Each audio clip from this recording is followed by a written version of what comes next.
Who would like to make $100,000? Hey, I would. Everybody, whatever you. Then after expenses and taxes and. Yeah. I'm gonna follow you around. So, anyway, I think the first thing you have to do if you want to be a top agent, you have to go to work. That means you have to be proactive. You have to get up in the morning and actually go to work. And you can work at your house or you can work up here. Start at 8 o'clock if you're How about the pool, start at Dwayne? 8:30 if you're going to come up here. And what do you do after you get here?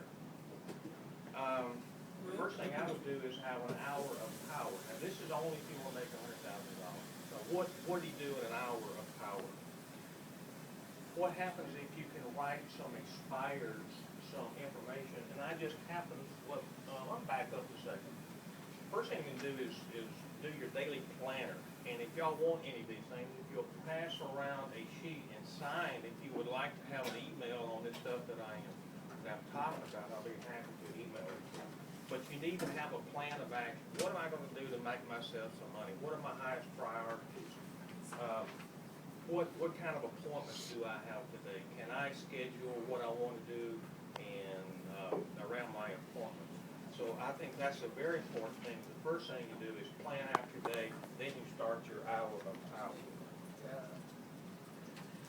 Some things I can do on my hour of power, and I have some other brochures I'm going to pass around, or I can email you that gives you some letters that you can write to some expireds.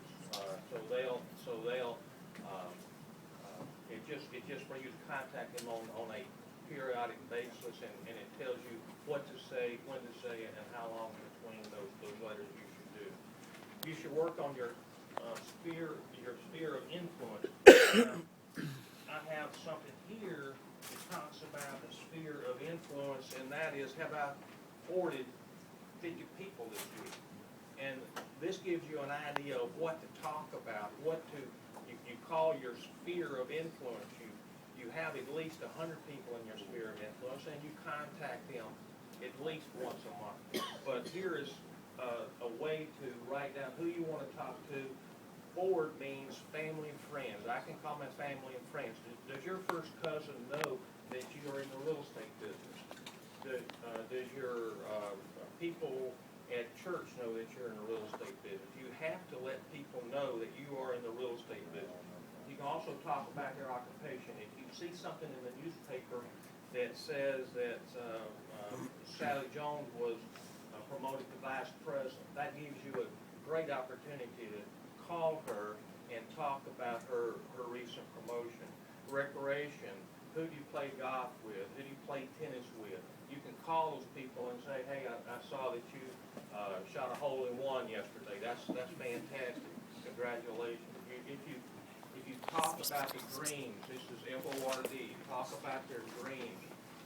Some people want a brand new camper. Some people want to go on a vacation like to Alaska. That can be a dream, and you can talk to those people about those things. You want to go to Alaska? That's a dream. I want to go on vacation. On vacation. I don't care where it is. Another thing, hey, Dwayne, another thing on that is you can call them and go show them your dream house. Ask them what their dream house is and go show them their dream house.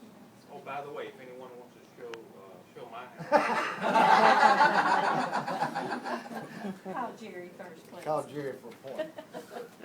Another thing you can do is update your advertising. Why not make sure that your advertising is fresh, at least on a weekly basis? Change your advertising. Put it on Facebook. Change your photos in the MLS system so it'll appear different on the virtual tour. And then email that virtual tour that you have to your seller, and also to any buyers that you have. Dwayne, can I say something about the Facebook thing? Yeah. When those virtual tours come to me, most of you, I go and put them on your wall on Facebook. And what you're supposed to do then is share them out to your friends from there. I'm sharing it to you, just getting it on your wall. You need to just share out to your friends and say, hey, I'm just got a new listing here, just something short and quick. One of those things that Darrell just talked about was the open house, and that is a Dick DeLuca presentation that he has.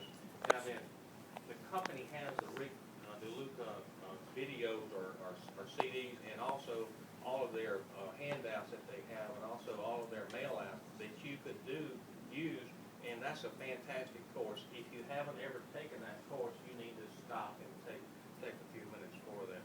What would happen if you had a public seminar? Now, what is a public seminar? You can bring in buyers, people that want to buy a house. You can give them a seminar. You can invite a mortgage person, an attorney, or maybe a inspector to do some talking, and it can be free. It does not need to be here at this office. You need to get an off-site so they won't feel intimidated. You might want to charge $15, so it will be of value. If you have something free, it may not be of value, and that would, with that $15, then you could use that to pay for some refreshments or whatever during the meeting. You could create a buyer package, put out a buyer package, practice a buyer package. You can't, you just can't put out a buyer package and say, "Won't y'all come in," and have never practiced that. You might want to sit down and put your buyer package on your computer, practice it with yourself, and then practice it with another agent, and or video yourself so you can see what mistakes you're making. You can correct the mistakes. You can also get your verbiage down if you're practicing with a buyer. You can do the same thing with a listing presentation. You don't need to go out cold turkey and have a brand new listing presentation and never practice that listing presentation before.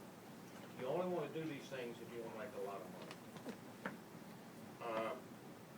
Practice your listing presentation during an hour of power or any time during the day. If you were to do that for 1 hour for 2 weeks with another person and y'all swap off, you would understand your listing presentation and you would not make as many mistakes.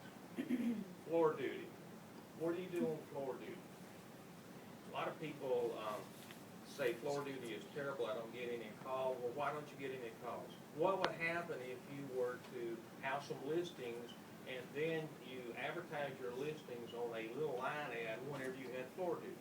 If those people call in and they really don't need that house, what do you need to have? You need to have some switchers already printed out so you can look at the switchers whenever they do call. Now, what is a switcher? Anybody know what a switcher is? If I have a 3-bedroom, 2-bath in a particular area, I want some switchers from our company or someone else's company that's basically the same house. So if they don't like my house, I can switch them over to another house that's in the general vicinity. I've already, because I'm on floor duty, I have an ad in the paper. I know they're going to call on that house, but I also want some additional houses to show them if they want to go out and look at my house. Yes. Okay, so you're saying on the day that you have duty, put an ad in the paper for that day? About $2, so why not? And if y'all want to advertise mine, I'll be happy to. Huh? And it's called bait and switch. It's not, well, no. Bait and it's switch.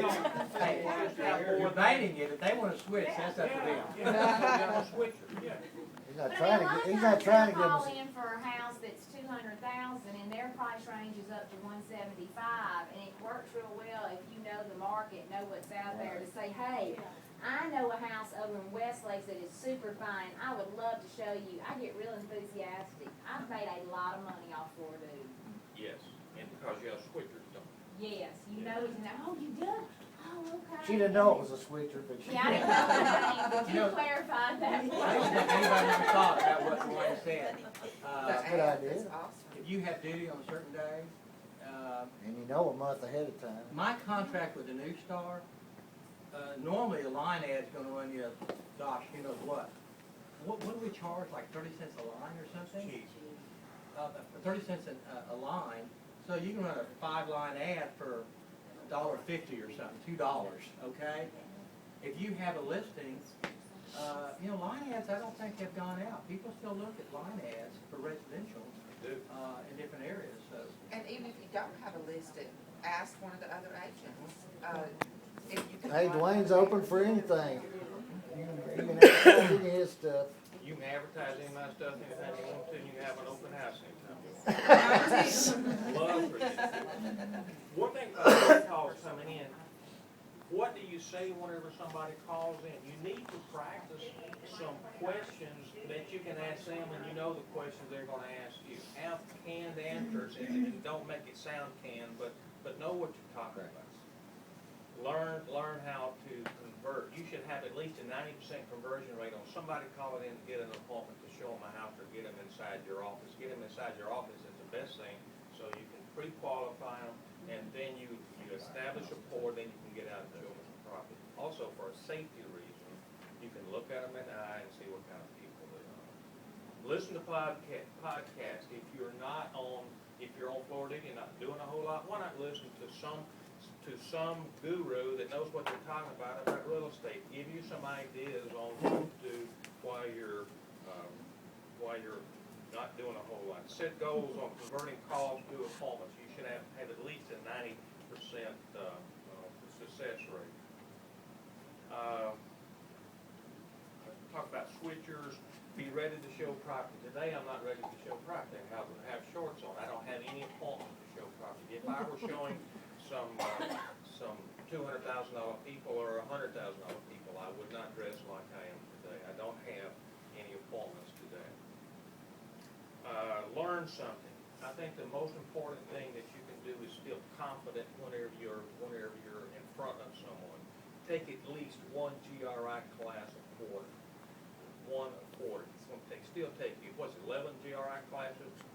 So it's going to take you over 2 years to get your GRI. Take an ABR class course. That's a 2-day course, and you have to have so many closings. By the time you got through your GRI, you would have those closings in order to get your ABR designation. Work on your CRS. CRS is a great course. It's expensive. It's about $250. It's 2 or 3 days. And you'll have to go outside of Washington Parish. You'll have to go to Dallas or New Orleans or Jackson, Mississippi or somewhere. You make that a vacation, like the sucker off. Because number one, it's education. Number two, you can take a vacation at the same time. Take all the free classes you can possibly take. $10 is free. Go take all the free classes that you can do. I have some brochures. Oh, here's another thing I'd like to talk about. Whenever you have a sphere of influence, would you like to know when their anniversary is, who their children are, how old, what their dog's name is, what kind of sports they like, what kind of wrestling they do?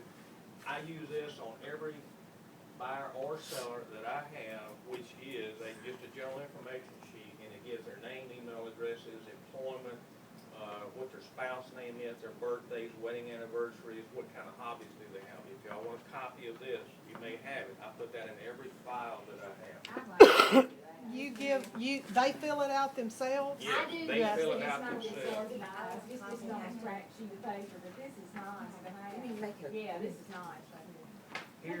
Here's a handout on expired listings. It's about 4 or 5 contacts right here. And what Donna told me, great. I'm sorry? Email it. We'll email this to everybody. Yeah. Yeah. Expired listings, it's first contact, second contact. It's a blank piece of paper. You put it in your word processor so you can use it that way. You've already talked about open house invitations. This came from Dick Lucas. And if you have not watched that program, watch that program. You can do all of these things only if you want to make a lot of money. If you're happy with making $20,000 a year, you don't do those. Thank you, Dwayne.